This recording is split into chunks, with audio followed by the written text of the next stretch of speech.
এই সংসারে কিছু মানুষের তীব্র বাসনা থাকে, সে নিজেকে বিনাশ করতে চায়। কিছু মানুষ মদ্যপান করে নেশায় বুঁদ হয়ে থাকেন, কিছু মানুষ বিলাসিতা করেন, আর কেউ সবার সাথে শত্রুতা করে বসেন।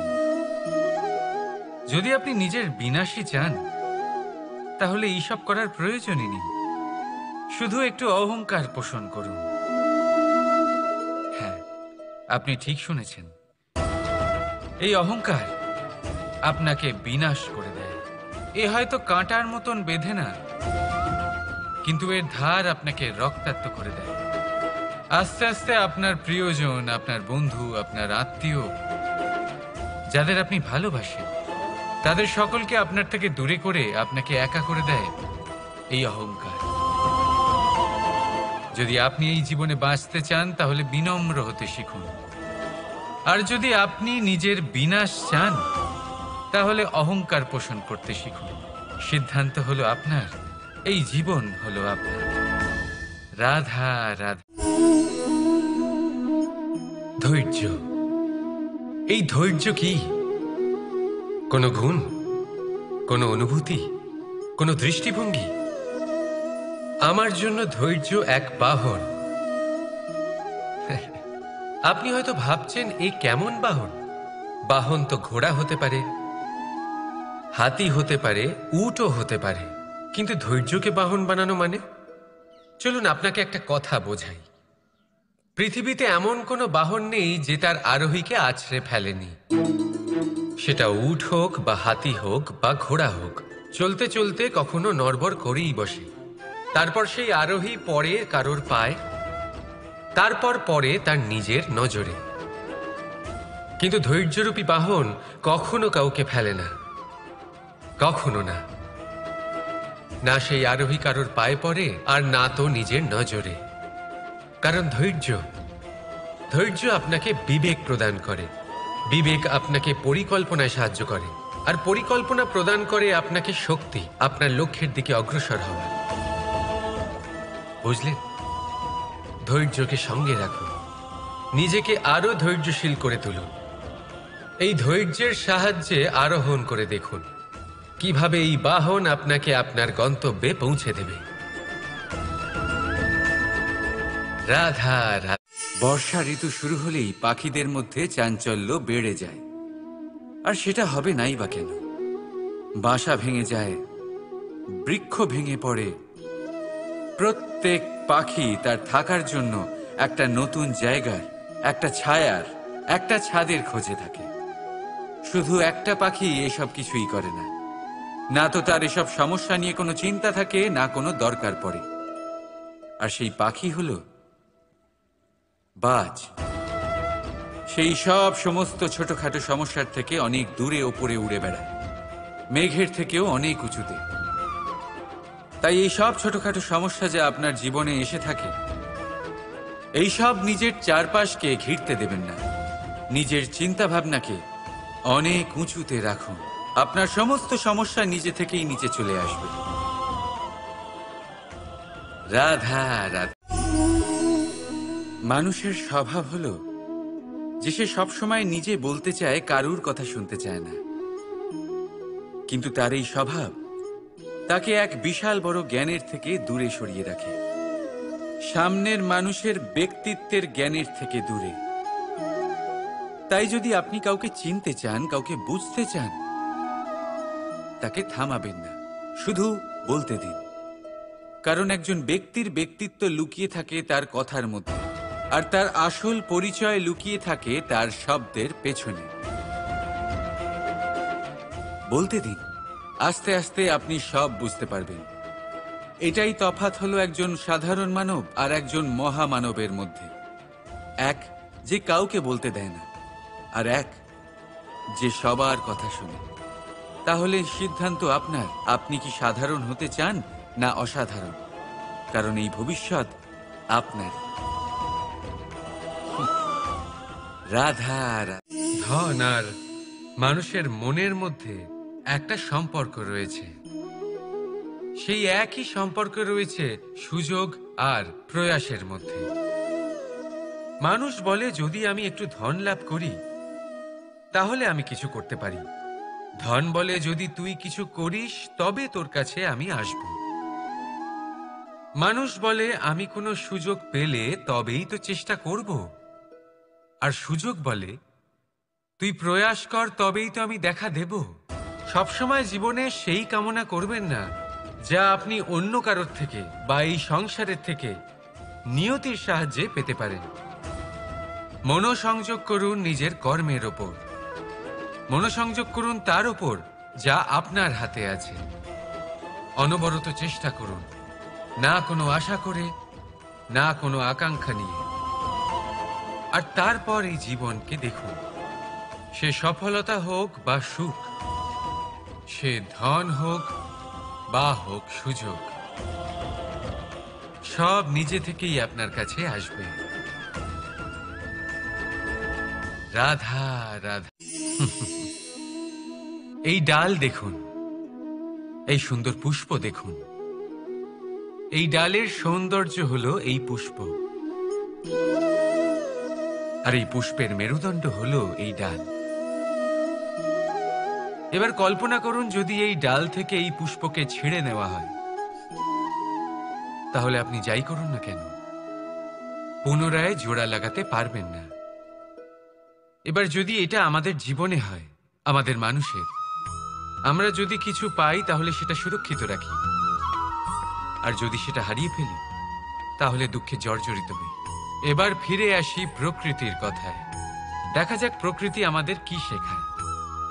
এবার যদি এই পুষ্প এই ডালটা থেকে ছিঁড়ে যায়, আর যদি এই ডাল সবল থাকে, তাহলে কিছুদিন পরেই এই ডালে আবার নতুন ফুল ফুটবে। এবার এটা আমাদের জীবনেও ঘটবে, নিশ্চয়ই ঘটবে। সেটাই প্রকৃতি। সেই জন্য জীবনে আপনি যা হারিয়েছেন সেটার বিষয় না ভেবে, যা ফেলে এসেছেন তার বিষয় না চিন্তা করে, ভবিষ্যতে যা আপনি যত্ন করে রাখতে পারবেন, সাবধানে রাখতে পারবেন, সেগুলির প্রতি একাগ্র হন। বিশ্বাস করুন, এই মনরূপী ডালের ওপর সুখের ফুল সব সময় ফুটবে। রাধা রাধা। আপনি এটা দেখতে পাচ্ছেন? আপনি নিশ্চয়ই ভাবছেন এটা জট কি করে বাঁধলো। তার কারণ এই হলো, আমি এই সুতো ঠিক করে গুছিয়ে রাখতে পারিনি। এটার দুটো দিক একসাথে জড়িয়ে গেছে, আস্তে আস্তে পুরোটা জড়িয়ে গেল, আর তারপর দেখুন এমন একটা জট পেকে আছে যে আমি কিছুতেই বুঝতে পারছি না এটাকে খুলবো কিভাবে। তাই মনে রাখবেন, যদি কোনো লম্বা সুতোকে ঠিক করে গুছিয়ে না রাখেন তাহলে সেটা জড়িয়ে যাবে। এইভাবেই আমাদের জীবনে আমাদের জিহ্বা, আমাদের কথা, যদি এই জিহ্বা আপনারা সামলে না রাখতে পারেন তাহলে শুধুমাত্র কষ্ট পাবেন।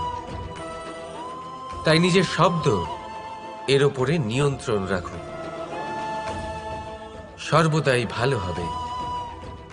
আর আসুন আমার সাথে ভালোবেসে বলুন, রাধা রাধা। সমুদ্র মন্থন, আমরা সবাই জানি এ কিভাবে হয়েছিল। এই মন্থন থেকে কি কি পাওয়া গেছিল? অসংখ্য রত্ন পাওয়া গেছিল, বিষ পাওয়া গেছিল, অমৃত পাওয়া গেছিল। ঠিক সেইভাবেই আমাদের ভেতরেও একটা বিশাল সমুদ্র রয়েছে, যাকে আমরা নাম দিয়েছি মন।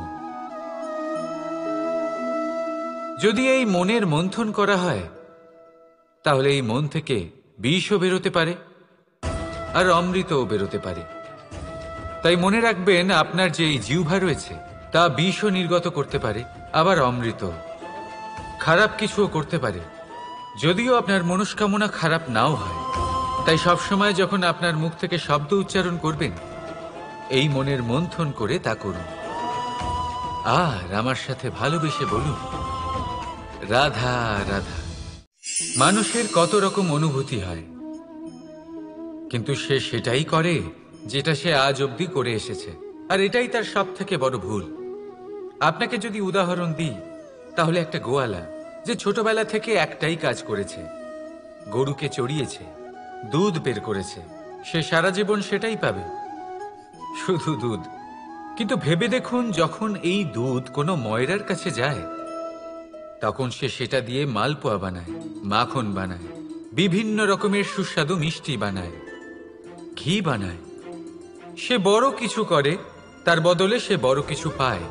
তাই মনে রাখবেন, যদি আপনি সেটা করেন যেটা আপনি সব সময় করে এসেছেন, তাহলে আপনি সেটাই পাবেন যা আপনি আজ পর্যন্ত পেয়ে এসেছেন। নতুন কিছু করার চেষ্টা করুন, আলাদা কিছু করার চেষ্টা করুন, নিজেকে বদলানোর চেষ্টা করুন, নিজেকে প্রস্তুত করুন, নতুন কিছু করুন। তাই মনে রাখবেন, যদি আপনি এমন কিছু করেন যা এর আগে কেউ কখনো করেনি, তাহলে আপনি এমন কিছু পাবেন যা এর আগে কেউ কখনো পায়নি। তাই নতুন উপায়, নতুন চেষ্টার দ্বারা নতুন কর্মের পালন করুন। নতুন চিন্তা নিজের ভেতরে জাগ্রত করুন, কারণ এই চিন্তাই সত্য হয়ে আপনার জীবনে আসবে। রাধা রাধা। আপনি জীবনে কখনো দেখে থাকবেন অথবা শুনে থাকবেন যে মানুষ যখন দুধ পান করে তার মধ্যে যদি কোনো মাছি এসে পড়ে, সে আর সেটা পান করে না, সেই দুধকে কোথাও ফেলে দেয় সে। কিন্তু ভেবে দেখুন, এখানে পরিস্থিতি একটু আলাদা হলে, দুধের বদলে ঘি থাকলে মানুষ কি করে? সেই ঘি ফেলে দেয় না, সেখান থেকে মাছিটাকে বের করে ফেলে দেয়।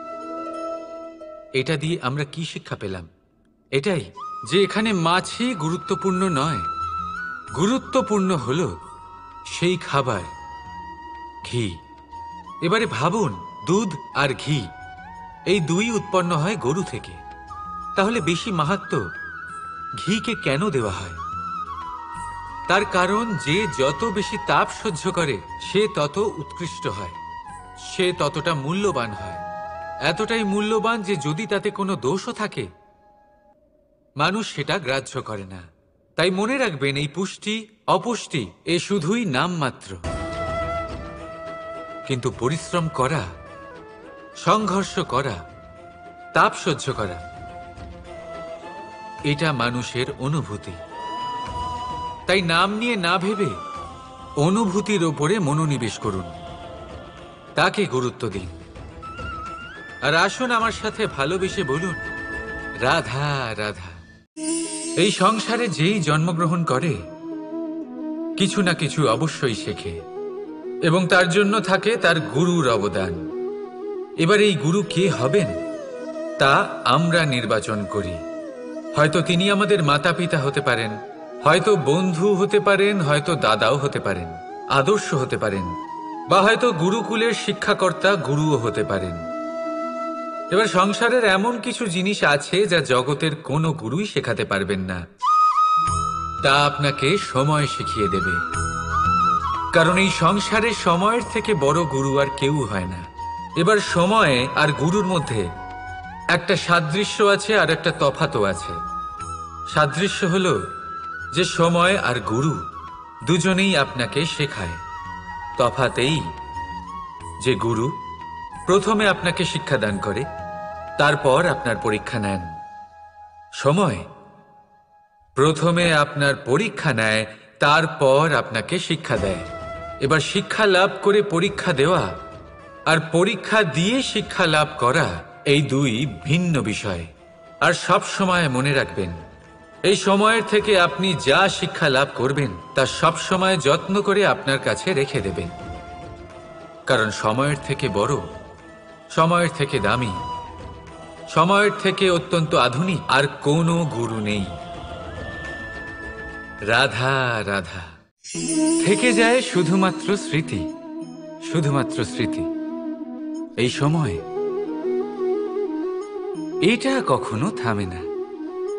স্মৃতি মিষ্টি হবে না তিক্ত, এটা কার উপরে নির্ভরশীল? আপনার কর্মফলের সিদ্ধান্তের উপর। যদি আপনি এই জীবনটাকে বুঝতে চান, নিজের ভুলের থেকে কিছু শিখতে চান, তাহলে পিছনে তাকান। আপনার বিগত জীবনের থেকে বড় শিক্ষক এই সংসারে আপনি আর কাউকে পাবেন না। যদি জীবনে বাঁচতে চান তবে সামনে তাকান। সমস্ত সম্ভাবনা, সমস্ত সুযোগ ওখানেই আছে। যদি নিজেকে শুধরোতে চান, নিজের ভুল সংশোধন করতে চান, মহৎ কিছু করতে চান, তাহলে আগামী সময়ের থেকে ভালো স্থান আর কোথাও পাবেন না। তাই মনে রাখবেন, আপনি যতই চেষ্টা করুন যাতে আপনার দ্বারা কোনো ভুল না হয়, আপনার কোনো না কোনো ভুল অবশ্যই হবে। সেরকম হলে সেই ভুলের জন্য অনুশোচনা অবশ্যই করুন, তার থেকে শিক্ষাও নিন, কিন্তু সেই ভুল সংশোধন করতে কখনো ভুলবেন না। আপনার অতীতের কোনো ভুল ভবিষ্যতের একটা সুন্দর ফুলও হতে পারে। রাধা রাধা। কখনো কোনো বাচ্চাকে দেখেছেন? কত কিছু ঘটতে থাকে তার জীবনে, শৈশব থেকে বেড়ে ওঠা অবধি অসংখ্য অনুভূতি অনুভব করে সে। কখনো পড়ে যায়, কখনো আহত হয়, কখনো জ্ঞান লাভ করে, কখনো কষ্ট সহ্য করে, তো কখনো আনন্দ উপভোগ করে। কিন্তু মনে রাখে সে শুধুমাত্র আনন্দের মুহূর্তগুলি।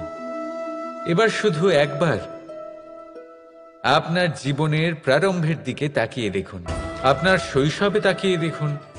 আপনি দেখবেন বেশিরভাগ যেসব স্মৃতি আপনার মনে আছে সেগুলি সমস্ত ভালো মুহূর্তের, খারাপ মুহূর্তের নয়। সেই জন্য শৈশব সব থেকে সুখী হয়, এতে নিশ্চিন্ত থাকা যায়। সেই জন্য আজ আপনি যতই বড় হয়ে উঠুন না কেন, খারাপ স্মৃতি, খারাপ ঘটনা সব ভুলে যাওয়ার চেষ্টা করুন। একবার খারাপ ঘটনা ভুলে যাওয়ার অনুভূতি আপনার হয়ে গেলে তখন মনে রাখবেন, যতই কঠিন পরিস্থিতির মুখোমুখি আপনাকে হতে হোক, তার মোকাবিলা করতে আপনি সক্ষম। রাধা রাধা।